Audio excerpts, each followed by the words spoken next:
Primero, esta cuestión de los conjuntos de configuraciones o ensambles, que básicamente provienen de la época de Gibbs.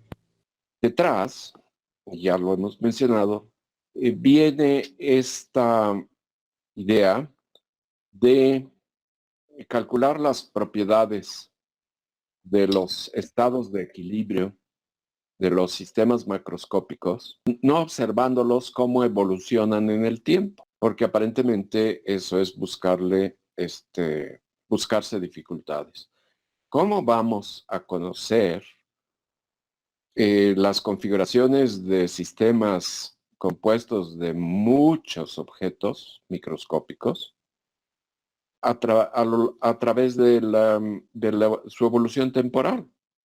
No podemos, no hay mucha esperanza en hacerlo. Quizá lo que se ocurre es una alternativa que es imaginarse esas configuraciones, ya sea que es un gas o un magneto, o ahora en tiempos muy actuales, pues es un centro urbano o es una economía. Quizás es más sencillo pensar en configuraciones de un gas, donde cada partícula del gas tiene una posición y tiene una velocidad, y luego considerar que esas posiciones pueden ir cambiando y que esas velocidades van cambiando. Entonces es pensar en configuraciones y trabajar con esas configuraciones y ver si se puede llegar a algún resultado concreto. Y como ya mencionamos, pues hay grandes simplificaciones. Si se imaginan o se determinan, no una por una, pero puede uno irlo pensando y haciendo algo sobre el escritorio, todas las configuraciones posibles de un gas en cuanto a posiciones y en cuanto a velocidades, pues vendría la opción de calcular algo con ellas y sería pues pensar en, como ya se ha mencionado, en promedios, que es modesto, puesto que implica simplemente promediar propiedades de esas configuraciones de acuerdo con una distribución de probabilidad que, como también mencionamos, pues quizá podemos considerar primero las distribuciones. ¿Quién nos va a dar esas distribuciones de probabilidad? Habíamos mencionado, era esta broma con el estudiante de Gibbs, de que un poco ya presionado, Gibbs dice, pues la más fácil de todas, la equiprobabilidad, la probabilidad uniforme. Entonces habíamos mencionado esta cuestión de obtener nada más promedios. Y habíamos ya también dicho que es todo lo que se necesitará, que para los sistemas macroscópicos pues podemos reproducir sus propiedades exclusivamente con promedios de distribuciones, de configuraciones, que ya de por sí pues es una gran, es muy sencillo, vamos detrás de los promedios. Las configuraciones de un sistema real van evolucionando en el tiempo, van cambiando sus velocidades, las partículas van cambiando sus posiciones, van evolucionando en el tiempo y se pensará en promediar en el tiempo. Posiblemente los experimentos que se hacen en laboratorios de muestras macroscópicas, ese promedio en el tiempo implica un tiempo muy grande respecto al tiempo en que microscópicamente se alteran las configuraciones. Hay están muy rápidamente evolucionando sus posiciones y sus velocidades las partículas de un gas, y en el tiempo en que se efectúa una medición, pues se da oportunidad a que se visiten muchas configuraciones microscópicas. Entonces surge esta cuestión. Se piensa en un promedio temporal, y sin embargo la opción para trabajar en un escritorio, pues no es hacer el promedio temporal sobre las configuraciones. Entonces se pregunta uno, ¿será lo mismo ese promedio temporal que el promedio sobre configuraciones? Y el caso es que sí es lo mismo si los sistemas termodinámicos son capaces de visitar una porción representativa de todas esas configuraciones, y entonces esos promedios van a ser iguales. Es una suposición. Y resulta, bueno, se le da ese nombre, que el promedio temporal sea igual al promedio sobre configuraciones, se le conoce como ergodicidad. Y resulta que si la evolución temporal de un sistema en el espacio de fase es bastante efectiva en visitar todos los rincones, todas las regiones del espacio de fase, que eso es lo que hace, digamos, un caminante aleatorio que obedece el movimiento browniano, que es lo que es la difusión ordinaria. Fíjense que si se queda atorado el sistema en alguna región y ya no visita otros, otros lugares, pues no va a ser ergódico, no va a ser lo mismo un promedio temporal que un promedio sobre todas las configuraciones que me estoy imaginando. La validez de la ergodicidad descansa en que el sistema está constituido por muchos grados de libertad, un límite termodinámico, una muestra macroscópica. También descansa en que el intervalo de tiempo para una medición de un sistema macroscópico, el tiempo para que se visiten configuraciones, no todas las configuraciones, si nos puede uno, aquí es donde viene un punto, es que si bien no voy a visitar todas las configuraciones, sí quiero establecer que voy a visitar configuraciones muy cercanas a, a cualquiera que yo pueda pensar. Puede pensarse en un caminante aleatorio o en una trayectoria que va visitando el espacio de fase, que siempre quede no más lejos que una distancia epsilon de cualquier configuración. Entonces, el muestreo que hace el sistema al evolucionar en el tiempo, por supuesto que no visita todas las configuraciones porque no tiene un tiempo infinito para visitarlas, pero sigue una conducta, un método en el cual tiene que ingeniárselas para pasar en algún momento relativamente cerca de cualquier otra configuración.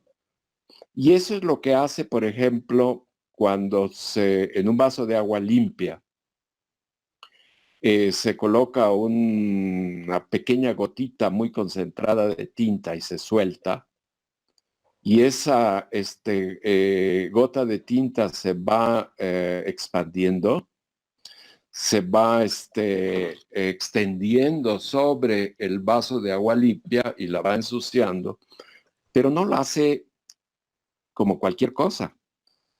La hace, y de aquí vamos a usar una frase, digamos, coloquial mexicana, ni muy, ni tan.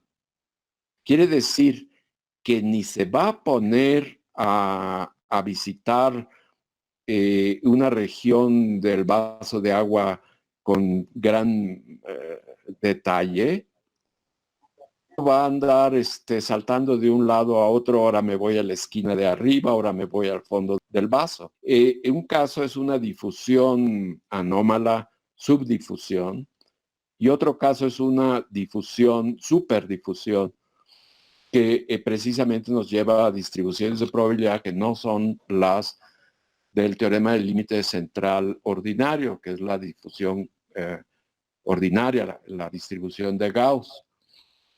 En ese sentido, la evolución de un sistema macroscópico en espacio de fase es como si es ergódico, si es ergódico va a ser como la difusión ordinaria.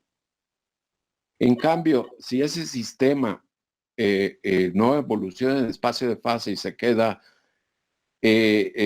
adormilado, visitando rincones y deja espacios sin visitar, o al revés, si va como un zopilote que está buscando su presa y de repente pues cambia, da grandes saltos y va dejando el espacio visitado como un queso gruyère.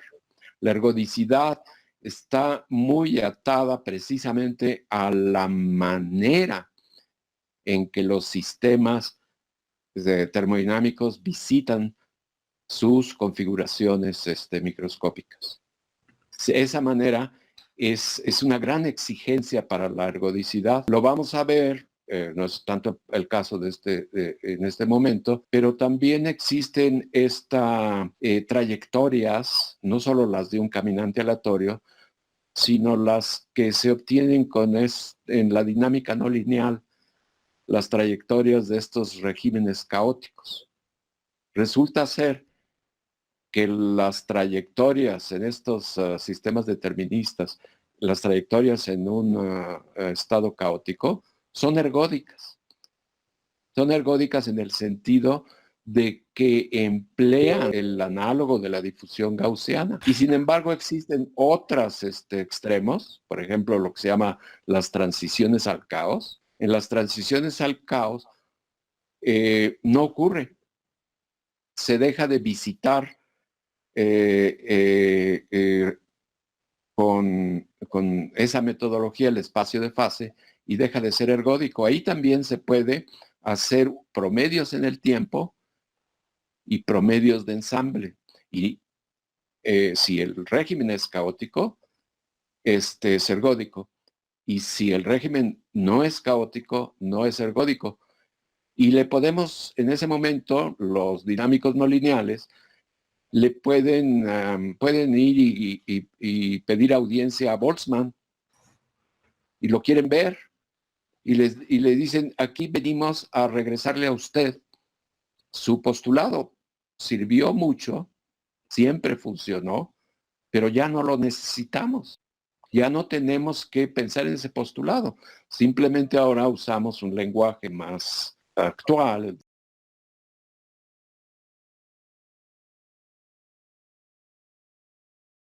Más bien ahora me voy sobre el mezclado. También guarda relación con esta difusión como la de una gota de tinta en un vaso de agua de un sistema en espacio de fase. No pensamos en una evolución del sistema colocándolo en un punto inicial y observamos cómo va moviéndose, cómo va formando esa trayectoria, sino más bien coloco diferentes evoluciones. Diferentes en el sentido que se inician en diferentes estados iniciales. Y a lo mejor, todo está en la mente, pues puedo pensar en un número infinito de evoluciones y divido el espacio de fase en dos partes, la parte de arriba o la parte de abajo, la parte de la izquierda o la parte de la derecha, lo divido en dos y pongo puras condiciones iniciales de color blanco en la parte de arriba y puras condiciones iniciales de color rojo intenso en la parte de abajo. Y entonces el arranque a la evolución de todas esas condiciones iniciales y me pongo a ver qué ocurre. Y entonces, pues, Las trayectorias de las que eran blancas, pues están por ahí por lo blanco, pero de repente se meten a lo rojo, y las trayectorias que empezaron en lo rojo siguen en lo rojo, pero luego van a lo blanco. Y poco a poco voy viendo que aquello se empieza a mezclar. Es la propiedad de mezclado. Se empiezan a mezclar al grado de que si dejo correr al sistema mucho, mucho tiempo, de vuelta, estamos pensando en los tiempos infinitos, pues me va a acabar color de rosa. Es este concepto de mezclado, el proceder suponiendo la ergodicidad, suponiendo el mezclado, y donde juega un papel importante esta función de partición. Entonces, como nunca hubo contradicciones, como nunca hubo contraejemplos, como nunca hubo fracasos, y como siempre resultó ser invicta la receta, y uno se dedica como profesionista a ejercer la mecánica estadística, pues entonces, ¿para qué perder el tiempo? Dime cuál es tu sistema, dime cómo lo has modelado, dime para empezar el punto de partida, digamos el hamiltoniano, o para otros problemas el análogo, el equivalente al hamiltoniano, y para qué me hago preguntas inútiles. Simplemente me voy a poner a calcular la función de partición, ya sin preámbulos. Y eso es lo que en general se sigue haciendo, porque si no te gana tu competidor, mientras tú sigues pensando si es ergódico, mezcla o no mezcla, pues tu colega ya terminó el cálculo, porque es una rama de la física que es invicta, a diferencia de otras ramas, y su límite de validez ahora es conocido. Fíjate, mejor me busco un sistema donde yo pueda trabajar, un sistema a la altura de mis posibilidades. Y ese es precisamente lo que me ofrece a mí la dinámica no lineal y estos mapeos, como el mapeo parabólico, cuadrático, en el cual pues el espacio de fase es un pedacito de recta, no es multidimensional, hiper multidimensional. No tengo que lidiar con muchas cosas, y sin embargo encuentro que puedo iniciar muchas trayectorias simplemente componiendo la función, y me voy a dar cuenta que siempre y cuando las trayectorias sean caóticas, es decir, algo que vamos a especificar más adelante en el curso, entonces será ergódico, promedio en el tiempo igual que promedio de ensamble. Pero también mezclan. Y ahí sí lo puedo corroborar. Y lo puedo corroborar yo solito o con algún colega cercano, y nada más en mi escritorio, o con mi computadora, o con mi laptop. Entonces, pues esa es una razón por las cuales se puede, se puede trabajar en cosas. Bueno, ya vimos lo de mezclado. ¿Qué más había? Lo de los ensambles, ¿verdad? Lo de los ensambles, y eso lo voy a mostrar con estos procesos de renovación que son como caminatas aleatorias, más sencillos que caminatas aleatorias. También lo podemos hacer con las caminatas aleatorias, pero va a ser divertidísimo. Y lo que voy a decirles es lo siguiente. ¿Se acuerdan que cuando empezó el curso se veían diferentes potenciales termodinámicos y transformadas de Legendre? Se partía de una ecuación fundamental, y podría decirse que sí, estamos viendo la entropía como función de la energía y volumen y número de partículas, pero luego se hacía una transformada de Legendre porque molestaba la energía y la quería uno reemplazar por su derivada. que es 1 entre la temperatura. Recuerden que la mecánica, la termodinámica estaba dándonos problemas porque no solo se podía empezar con la energía interna como función de la entropía, sino al revés, con la entropía como función de la energía. Y ambos caminos, uno iba a dar máximos y otro iba a dar mínimos. Entonces ya había ahí una duplicidad. Pero luego vinieron las transformadas de Legendre. Y si habíamos empezado con que la cantidad principal fuera la energía del sistema, pues entonces al intercambiar variables, hacer la transformada de Legendre, pues nos daba las energías libres, que si la de Helmholtz, que si la de Gibbs, y entonces se hacía una transformada de Legendre eliminando una variable por su conjugada y luego pues seguía uno eliminándola por la otra y finalmente pues en lugar de tener variables extensivas tenía uno a sus variables conjugadas las intensivas. Y luego veíamos que era pues que ahora teníamos muchas opciones de hacer la misma termodinámica, una para cada transformada de Legendre. Punto, pues eso ya se dijo, ya ocurrió. Ahora aparecieron los ensambles y aparecieron diferentes funciones de partición.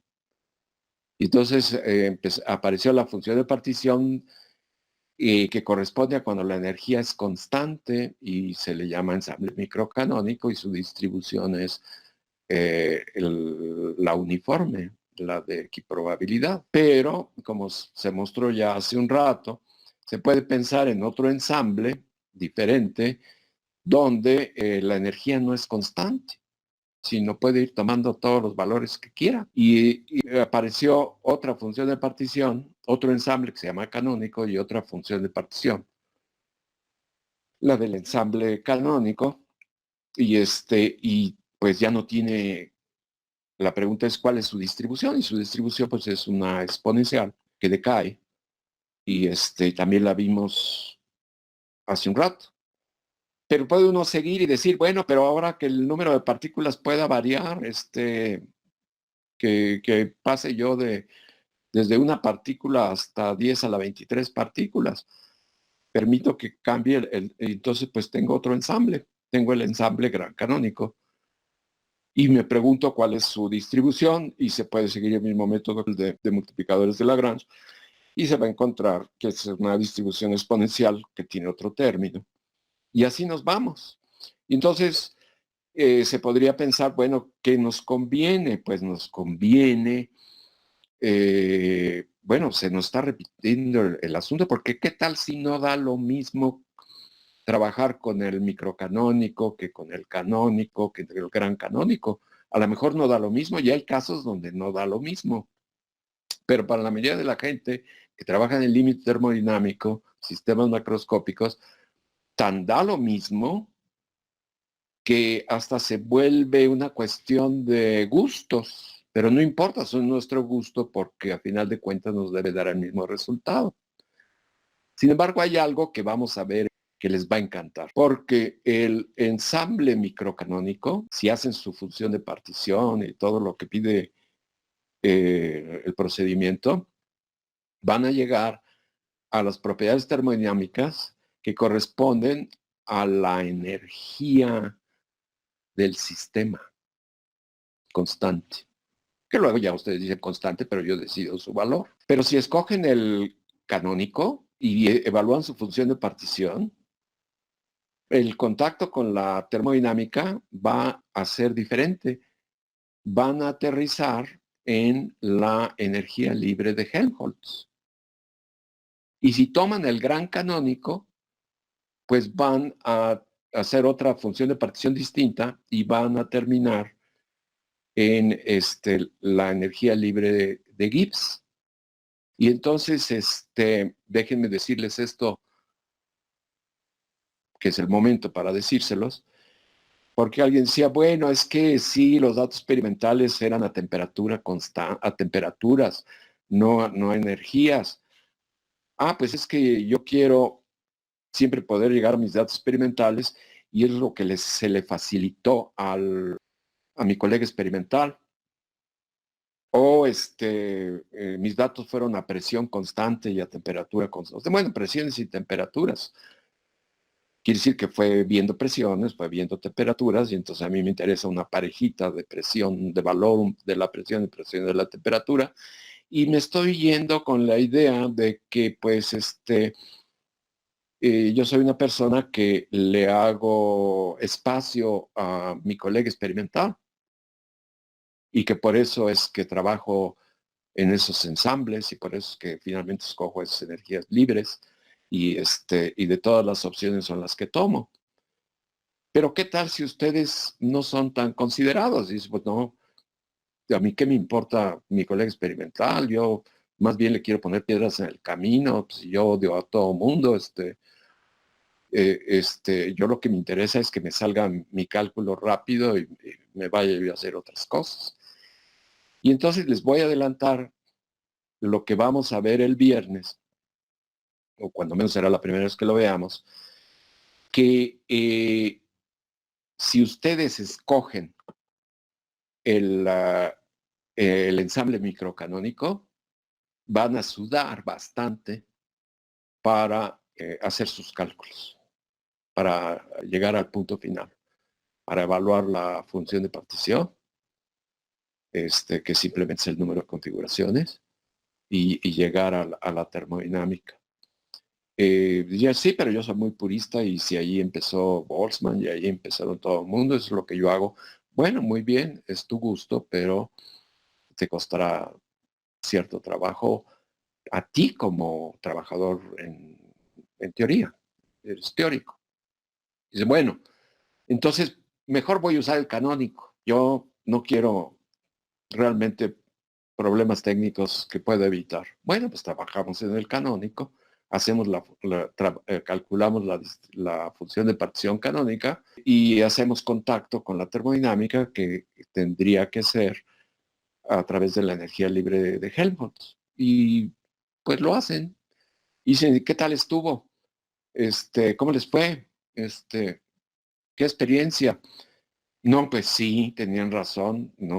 La gente que estuvo antes que yo, pues ya había visto estas circunstancias y pues realmente me fue más fácil con el canónico que con el microcanónico. Y entonces seguimos adelante y dices, bueno, ¿por qué mejor no usamos el gran canónico? Vamos a ver qué pasa. Pues si usas el gran canónico y llevas a cabo toda la faena, pues va a resultar, ahora las variables importantes son la temperatura y el potencial químico y van a llegar a la energía libre de Gibbs y van a encontrar que fue mucho más fácil. Y dicen, pero ya me gustó. Aparentemente es natural para los que hacen trabajo experimental, pues trabajar a esa temperatura y presión, que trabajar a entropía o energía y volumen.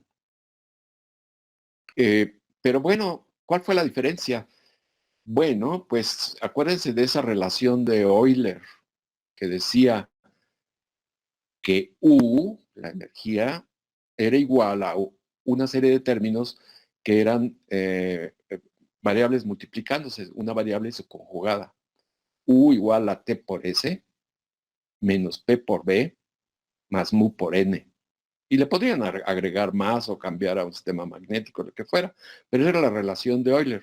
U igual a una suma, donde el primer término es T por S, el segundo término es menos P por B, el tercer término es mu por N y quizá otros. Y entonces dicen, bueno, cuando uso la energía libre de Gibbs, de Helmholtz, que es una transformada de Legendre, pues paso el T por S del lado izquierdo de la ecuación y ahora me da U menos TS, que es la F. Y del otro lado, ¿qué me queda? Pues me queda menos P por B más mu por N. Y si me voy al gran canónico y voy a llegar a la energía libre de Gibbs, pues es otra segunda, una transformada de Legendre adicional. Es paso el más mu por N del lado izquierdo de la ecuación. Entonces me queda U menos T por S menos mu por n, igual, y lo único que me quedó del lado derecho fue P por B, y ese es P por B, la energía libre de Gibbs. ¿Y cómo les fue? Pues me fue más fácil. Y entonces una de dos, o son ustedes muy aventureros, o al revés, a lo mejor pues están en la luna y no piensan. Y dicen, bueno, pues se me está haciendo el problema cada vez más fácil. Pues ¿por qué mejor no hago otra transformada de Legendre? Una tercera. Y entonces, a lo mejor hago esta cuestión y me va a ir pues, más fácil, porque ahora voy a ver otra función de partición, va a ser pan comido, porque entonces hacen U menos T por S menos mu por N más PB. Ya hicieron las tres transformadas de Legendre. Y van a hacer su mecánica estadística, definen su ensamble, averiguan cuál es la distribución que deben emplear, si ustedes quieren usar multiplicadores Lagrange u otra manera de determinarlo, van a encontrar la distribución, definen la función de partición y vamos para adelante. A lo mejor me va a ser todavía más fácil. Y ¿saben qué? Eso casi nadie lo usa, pero es lo más fácil. Cada vez que se van haciendo transformadas de Legendre o se van haciendo ensambles en esta familia, dice, pero qué tonto, ¿cómo te atreviste a hacer eso? Porque sigue siendo vigente la relación de Euler. Entonces, ¿qué es lo que ocurrió? Pues que del lado izquierdo de la ecuación tengo U menos T por S menos mu por N más PB igual a 0. Dice, qué barbaridad. Me quedé sin nada, me quedé con 0. Entonces, sí, pero ya viste qué fácil fue hacer todo y sí resultó. Bueno, pues entonces vamos a bautizarlo. ¿Y cómo le vamos a llamar? Pues el ensamble 0. Entonces van con el microcanónico, el canónico, el gran canónico y el ensamble 0. Dicen, bueno, pues pues lo voy a buscar en los libros, pues no lo encuentro. Pero lo voy a buscar en Wikipedia, no, tampoco lo encuentro. Y curiosamente, yo creo que fue hace varias décadas, un investigador que ahorita él tiene 96 años, vive en Manhattan, trabaja en la Universidad de Nueva York y tiene 96, Jerome Perkus, que hace poco, está muy triste porque ya es viudo y tiene una vista del Central Park,